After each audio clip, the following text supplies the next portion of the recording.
आज की इस वीडियो में आप जानेंगे ग्लाइसेमिक इंडेक्स क्या है, डायबिटिक्स को लो ग्लाइसेमिक इंडेक्स फूड क्यों लेना चाहिए, कुछ फूड्स का ग्लाइसेमिक इंडेक्स देखेंगे और कैसे आप अपने हाई शुगर लेवल को कंट्रोल में रखकर डिफरेंट फूड्स को एंजॉय कर सकते हैं। गाइड करूंगी इस वीडियो में। सबसे पहले ग्लाइसेमिक इंडेक्स क्या है और ये क्यों इंपॉर्टेंट है डायबिटिक्स के लिए भी और प्री डायबिटिक्स के लिए भी। ग्लाइसेमिक इंडेक्स एक फूड चॉइस गाइड होता है। ये रेटिंग सिस्टम होता है कार्बोहाइड्रेट डाइट के लिए। इसमें फूड्स की रैंकिंग होती है 0 to 100 स्केल पर। जिन फूड्स का ग्लाइसेमिक इंडेक्स 1 to 55 है वो लो ग्लाइसेमिक इंडेक्स हैं। जिनका 56 to 69 है वो मीडियम ग्लाइसेमिक इंडेक्स हैं। और जिनका 70 या इससे ज़्यादा है वो हाई ग्लाइसेमिक इंडेक्स फूड है। जिन फूड्स का ग्लाइसेमिक इंडेक्स लो होता है वो स्लोली ग्लूकोज रिलीज करते हैं और ब्लड शुगर लेवल में तेज़ी से स्पाइक नहीं आता।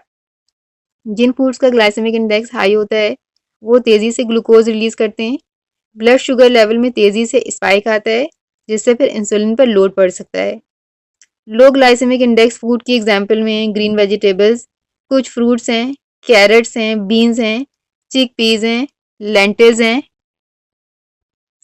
मीडियम ग्लाइसेमिक इंडेक्स फूड्स की एग्जांपल्स कुछ sweet corn, banana, raisins, pineapple. High glycemic index में कौन कौन से फूड्स हैं? वाइट राइस है, वाइट फ्लावर, सफ़ेद आटा या इससे बनी हुई कोई भी चीज़ जैसे केक्स, कुकीज़, पेस्ट्रीज। इसके अलावा पोटैटो चिप्स। तो लो ग्लाइसेमिक इंडेक्स फूड्स लेने चाहिए। जिनका ग्लाइसेमिक इंडेक्स मीडियम है वो आप कभी कभी ले सकते हैं, लेकिन हाई ग्लाइसेमिक इंडेक्स फूड को अवॉइड करें। कुछ लो ग्लाइसेमिक इंडेक्स फूड्स का ग्लाइसेमिक इंडेक्स नंबर देखते हैं।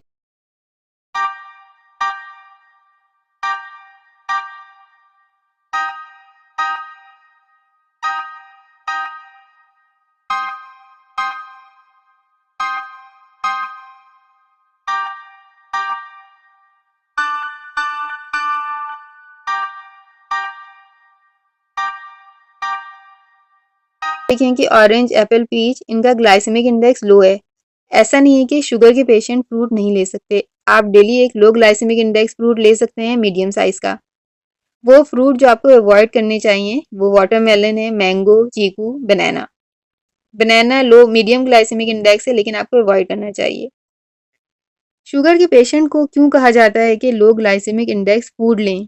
होता क्या है, जब आप लो ग्लाइसेमिक इंडेक्स फूड लेते हैं तो इससे blood sugar level Aahista Aahista बढ़ता है। मतलब कि फूड स्लोली एब्जॉर्ब होता है और आप ज़्यादा देर तक फुल फील करते हैं। क्योंकि शुगर के पेशेंट का मसला ये होता है कि बहुत जल्दी जल्दी भूख लगती है, तो इन्हें हर थोड़ी देर पर कुछ ना कुछ खाने को चाहिए होता है। इसलिए कहा जाता है कि लो ग्लाइसेमिक इंडेक्स फूड लें ताकि आप ज़्यादा देर तक फुल फील कर सकें और ज़्यादा ना खाएं। जबकि हाई ग्लाइसेमिक इंडेक्स वो फूड है जो तेज़ी से एब्जॉर्ब हो जाता है और आप बहुत जल्दी जल्दी आपको भूख महसूस होती है और आप थक जाते हैं। डायबिटिक्स को ये भी कहा जाता है कि प्रोटीन डाइट लें ज़्यादा और कार्बोहाइड्रेट का इंटेक कम से कम रखें।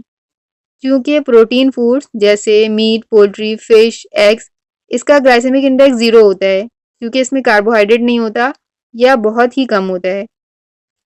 और जो दूसरा रीज़न होता है प्रोटीन डाइट ज़्यादा लेने का, प्रोटीन रिच फूड्स डाइजेशन को, हाजमे के अमल को स्लो कर देते हैं जिससे आप बहुत देर तक भूख महसूस नहीं करते।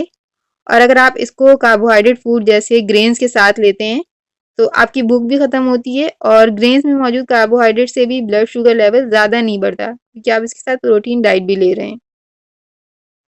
एक स्टडी से ही पता चला है कि वो डायबिटीज़ के पेशेंट जो पहले प्रोटीन फूड लेते हैं और सैलेड लेते हैं, इसके बाद कार्बोहाइड्रेट रिच फूड लेते हैं जैसे राइस, ब्रेड, तो इनका ब्लड शुगर लेवल खाने के बाद 40% कम होता है इन लोगों के मुकाबले में जो पहले ब्रेड लेते हैं और बाद में प्रोटीन और वेजिटेबल्स लेते हैं। शुगर के पेशेंट अपने खाने को हेल्दी किस तरह से बना सकते हैं? आपको अपना फूड पोर्शन बनाना होगा। वो इस तरह से होगा कि एक प्लेट जो कि तकरीबन 9 इंच डायमीटर की हो, इस प्लेट में हाफ 50% वेजिटेबल्स लें, चाहे सैलेड की फॉर्म में लें या करी की फॉर्म में। फिर जो हाफ प्लेट बाकी है इसमें हाफ यानी 25% प्रोटीन रिच डाइट लें, जैसे या तो मीट ले लें या पोल्ट्री ले लें या फिश या दालें या बीन्स या चिकपीस, इनमें से कोई एक। दालों में, बीन्स में और चिकपीस में कार्बोहाइड्रेट भी है लेकिन प्रोटीन और फाइबर भी है। और जो हाफ 25% बाकी है उसमें आप कार्बोहाइड्रेट डाइट लें, लो ग्लाइसेमिक इंडेक्स, जैसे दलिया, ओट्स या ब्राउन ब्रेड लें या ब्राउन राइस, इनमें से कोई एक। ऐसा नहीं है कि आप कार्बोहाइड्रेट बिल्कुल भी ना लें, कार्ब भी ज़रूरी हैं मगर इसका इंटेक कम होना चाहिए। नॉन स्टार्ची वेजिटेबल्स लें, इसमें कार्बोहाइड्रेट कम होता है और फाइबर ज़्यादा होता है। और फाइबर रिच डाइट डायबिटीज़ के लिए अच्छी है, हाई कोलेस्ट्रॉल के लिए अच्छी है, हार्ट पेशेंट के लिए अच्छी है और ओबेसिटी है जिनमें, इनके लिए अच्छी है।